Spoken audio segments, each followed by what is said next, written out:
In this demo, we will create a route-based VPN gateway using the Azure portal. In order to create the resources, we click on Create a Resource and search the marketplace for virtual network. The virtual network is required for the virtual network gateway to exist. Select Virtual Network and click Create.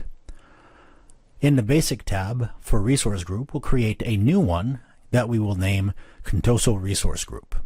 Click OK. In the instance detail is the name of the virtual network that we want to create. In our case, Contoso VPN 1. In the IP address tab, we'll keep the default address space, but remove the default subnet and add one of our own with the name frontend and an address range of 10.1.0.0/24 and click Add. In the next section, which is the Security tab, we will leave the DDoS protection and firewall as default. We won't add any tabs. We'll review and create our resource and submit the deployment. Once the deployment is completed in our environment, we can go to the resource group and add the resource that we want to add, which is a virtual network gateway. Select it from the marketplace and click Create.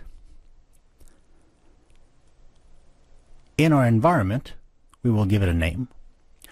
So Contoso VPN Gateway, a region, a type, which is either VPN or express route, a type, which is route-based or policy-based, in our case route-based, a SKU, which is the size that we want our VPN gateway to have, which generation, so we'll leave that as default, and select the virtual network that we've already pre-created, so Contoso VPN 1.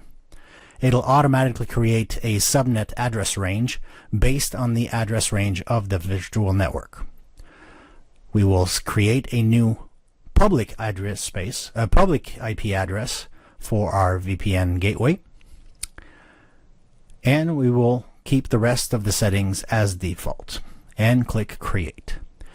It will initialize and start the deployment of the resource, and this can take up to 25 to 30 minutes. So I've sped up the video in order to get this done as soon as possible. Once it's created, we can navigate to the resource group that is currently holding all of the resources that we've created, so the virtual network and the virtual network gateway, and see that in our virtual network we now have a connected device called Contoso VPN Gateway that is configured as with the right SKU, the right type, as a route-based virtual network gateway with the public IP address associated with it. And all we have left to do is configure the user VPN configuration.